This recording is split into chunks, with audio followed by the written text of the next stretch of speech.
standing in front of the first Prince of Orange from the Netherlands, uh, Prince Willem, and this is your favorite half Chinese. And today we're going to talk about China and the United States again. So, yeah, Trump is kind of angry that China retaliated, right? Not attack, retaliated with putting more critical minerals or rare earths on the list of export controls. And the reason why they're so angry is simply because why would they not, right? I mean, if I hit you and you cannot hit me back, otherwise I will get angry, because they're used to that other countries are so weak, so they can slap them around at will and they will not be doing anything. China is a whole different story. They're not like that. In fact, they're the ones who can actually save the rest of the world together with some other countries. Not us, but them. And I think it is time for the people to wake up and to start thinking about these kind of things, because they are giving an alternative to our life. Before you go any further, please smash that like right now, subscribe, and also comment your thoughts below. Thank you. They are having a governance system which is actually benefiting the people. So this is the other thing that I want to talk about the economies. The two different economies and how it actually works. Now, the one of China is extremely difficult to explain because it has so many layers to it. You have state-owned enterprises, you have private enterprises, and you also have, from state to state or from province to province. So all these three are actually competing with each other, and at the same time also are working together with each other. Now, most people already know, but for the people who don't know, China is a socialist nation. And many people say that it is a capitalist nation, but it is not. That's what the capitalists want you to believe, because we cannot deny, even if you don't like China, that China is quite a success from where they came from in just a couple of decades to where they are now, right? So, but capitalists, they're definitely not. And how do I explain that? So what is capitalism about? Capitalism is just driven by capital. Human lives, human cost, it doesn't matter. That doesn't count. Socialism is actually the economy that is actually need to be beneficial to the people, right? And the way that the money is distributed will be a lot different than in a capitalist society. In a capitalist society, it is key that most of the money will be directly siphoned back to the 1%. Nowadays, we call them the elites, right? They get all the wealth.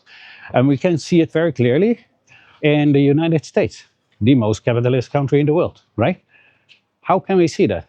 Well, the three top richest people in the United States are actually having more wealth than the bottom 50%.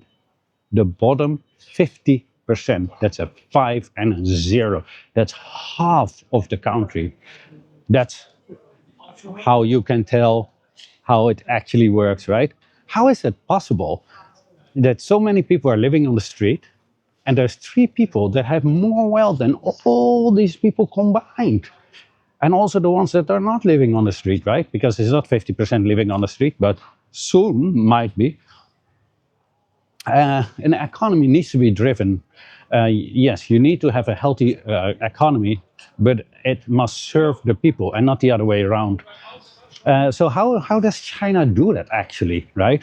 What's the main difference? Well, the main difference is that all the means of production are in the hands of the people. Those, what you call state-owned companies, are not state-owned. The state is the people, right? So it actually should be people-owned. So all the people in China actually have a share in all those companies. That is how China is doing all these amazing things for their people, like public transport, extremely cheap in China, having those extreme high first class trains. Those are insane. They're like you sit in in a first class in a airplane. This is how they can do it. This is how they can afford it, and this is how they pull their people out of poverty, right? We cannot not recognize what they did. The biggest wealth creation in the world, right? They lifted 800 to 850 million people out of extreme poverty. Now, not everybody is really, really rich, but even the ones that are considered poor nowadays can just live a normal and decent life. Something that a normal middle class here in the Netherlands cannot do anymore, right? We struggle with paying rent, we struggle with mortgages, etc. And all these bills that are piling up, we cannot save money, and they are saving half of their money. And this is what a lot of the people are not telling you, right? They can still, when they have no job, go out and buy a breakfast outside because it's almost as expensive as when you would cook it at home. So yeah, the economy is driven by the people, right? So they are having a share in all these companies. Now they're not having a share like it's given to them, because the state cannot do that. Because if you give somebody a share, then you also must allow them to sell it, right? So then the richest person will again buy it, and they will amass a huge amount of money with that, because they can borrow more, etc. And then in the end, you have the same situation that a small group of people hold all the means of production. That means that the government is holding no more power and has been successfully taken over by a bunch of capitalists. And then you will have the circumstances that the bottom 0.5% will have less wealth than the top 3 people. Yes, people we are talking about. So yeah, I film jullie niet hoor. Maar je mag wel. We zijn er mooi genoeg voor. I had to make these ladies a compliment, reassure them that they're not being filmed. They said they're not worried about it. I said, you're allowed to come in my frame because you're beautiful enough. Yeah, it's still have my little Casanova skills, right? That will never leave me. Anyway, where were we? We were at the economy. Let's just walk into Chinatown and see over there. So this is the main difference. So all the financial enterprises, like banks need to be 60% owned by the government. And the other thing that the people cannot hold a stake in their hand is what happens if a person dies, right? If a person dies, then what happens to that stake? It will be given to the one that inherits it. And yeah, that's something that should not be happening, right? Because you get again the same problem, right? One is getting everything and the other one is not, because if you have your mother and your father die, then you get 2 shares of that company, right? For example. And that should not be happening.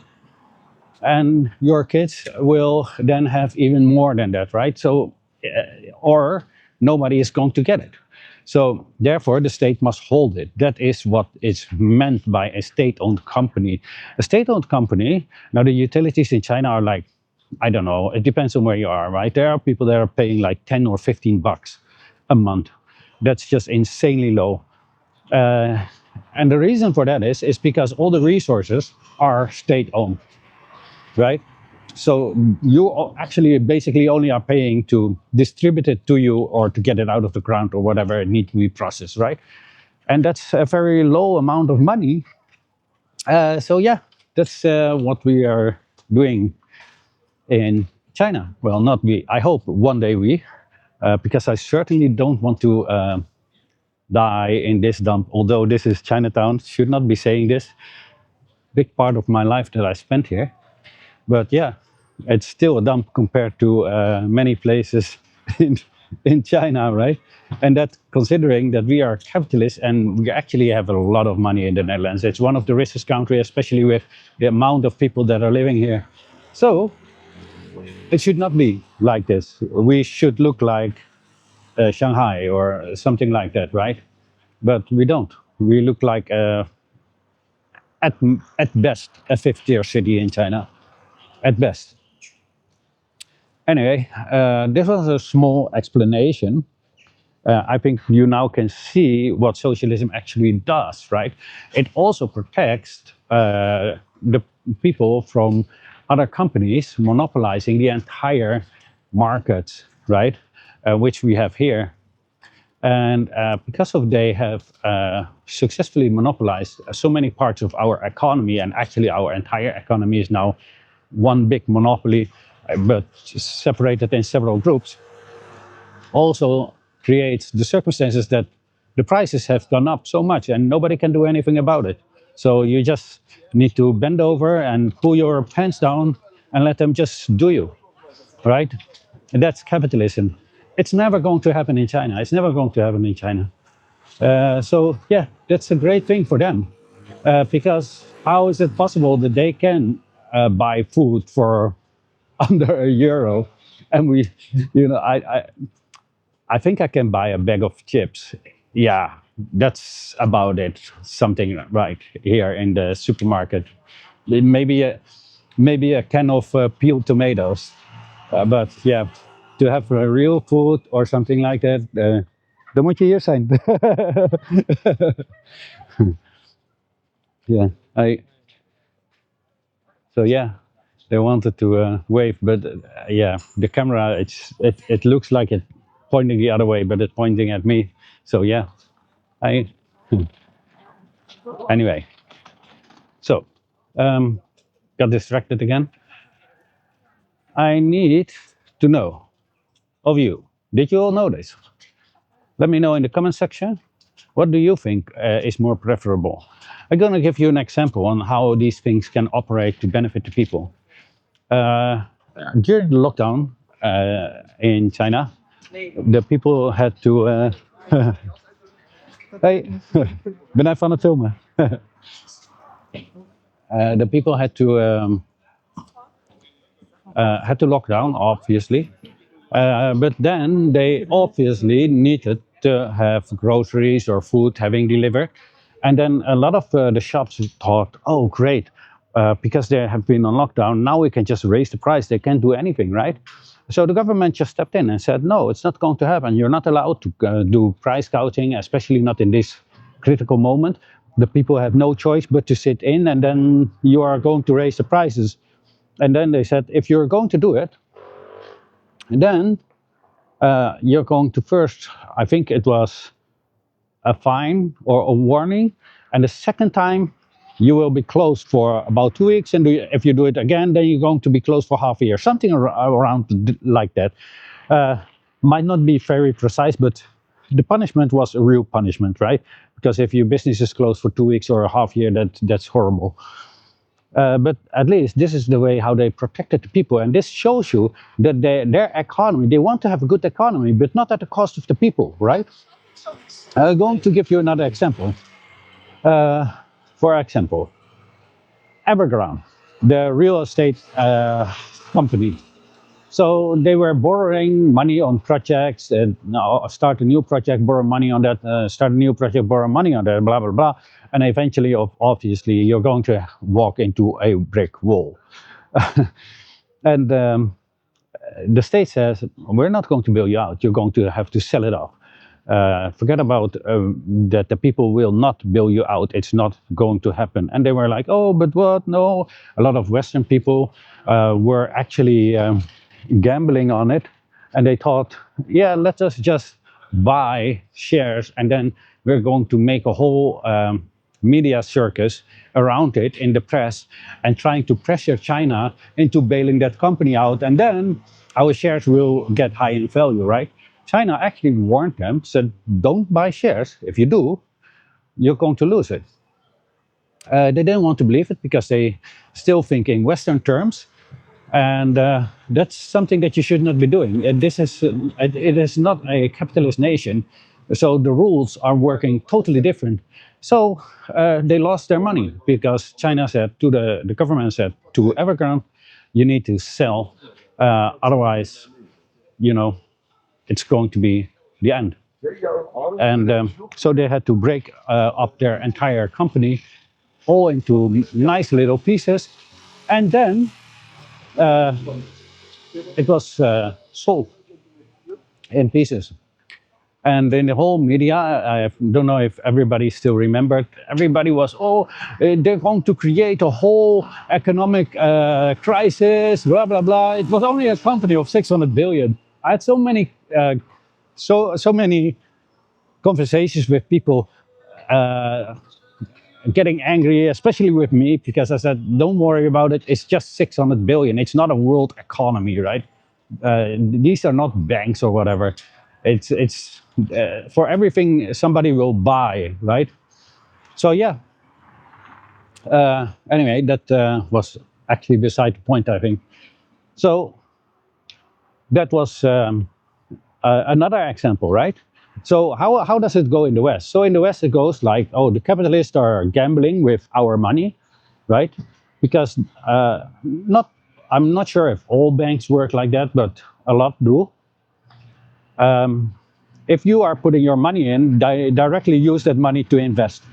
And when you are when you are applying for a loan, they're not taking money that they have; they just print it. And when you're giving it back, then it becomes real money. So when you're not giving it back or cannot pay back, right? Then the bank is going to have a loss. And if enough people doing that, then you get a crisis.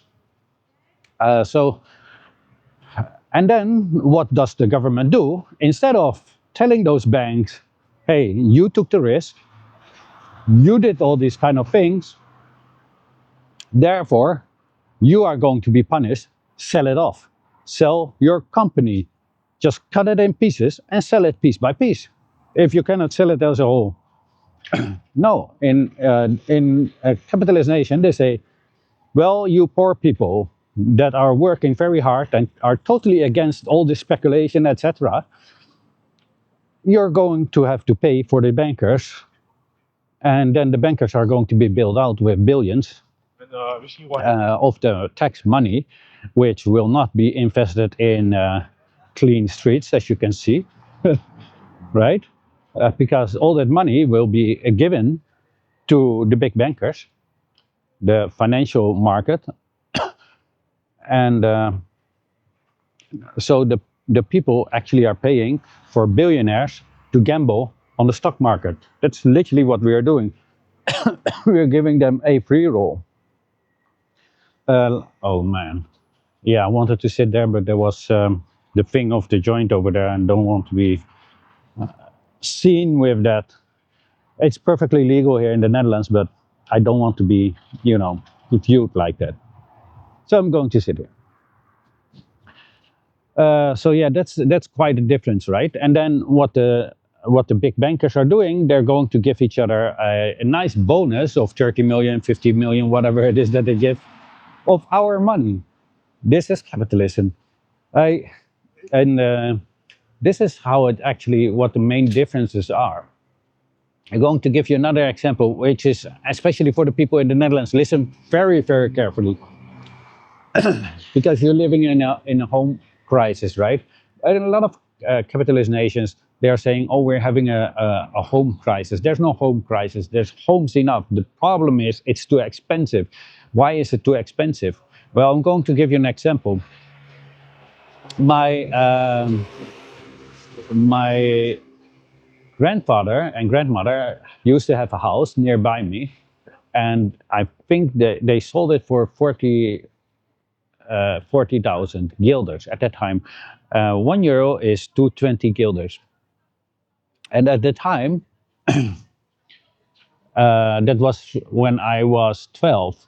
So that's like 40 years ago, right? Now, today I looked at it, and it was like about 450,000 euros. Mind you, it went in my life, and within 40 years, it went from, so it would be, I think if they bought it, and they probably bought it around 15,000, and that would be like around 6, 7,000, right? So make it 7,000. So it went from 7,000 euros to 450,000 euros. Now imagine if you are buying a home and you want buying it as an investment or to rent it to people, what are you going to charge them? Your rent will be extremely, extremely high. But how is it that these homes are getting so idiotically expensive? It's still the same home. It should be less work, right? It's more than 40 years old. How can it be more expensive now than it was back then? Well, that is due to speculation. You have speculation on the house market, and if you're speculating on the house market, then that will drive up the prices in uh, the housing market. And therefore, we have all these problems, which we are calling so-called a housing crisis. There's none. It's just people cannot pay for it anymore. Some people have two jobs, and they still cannot pay for it. So yeah, that's problematic. Uh, in China, the government said, especially Xi Jinping said, his quote was, "Houses are to live in, not to speculate on." And that is why it is still pretty affordable, right, in China to live. Now the house prices have gone up, but it has also been stopped to not have that bubble. They deflate everything before it is just blowing up, right? And that's another difference between uh, socialism and capitalism.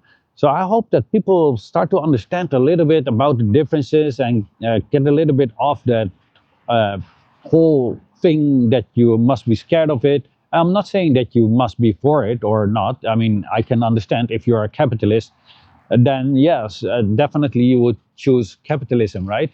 Uh, but if you're just having a normal job, etc., and then yeah, choosing for capitalism is not really the wisest thing because you're literally are voting for something which is willing to exploit you and also will exploit you, as we see, right? We cannot deny that we have extreme high inflation.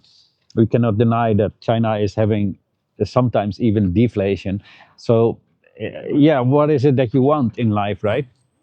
In the end, our people in government are always fooling us with the economy by saying, look at the stock market. The stock market does not show reality of what our economy is. The stock market is speculation. It's casino, right? It's money that certain people have and others don't have. They do not contribute to economy. They do not contribute to society. In fact, they are taking money out of the economy and out of society. Uh, so there you go. Just for you all to understand what is happening. I just wanted to make this little walking rant. I will walk a little bit further now, going back home. Let me know what you all thought of this in the comment section, but please keep it respectful and not uncivilized barbarians, unlike some others. Please like, share, and if you have not yet, then follow.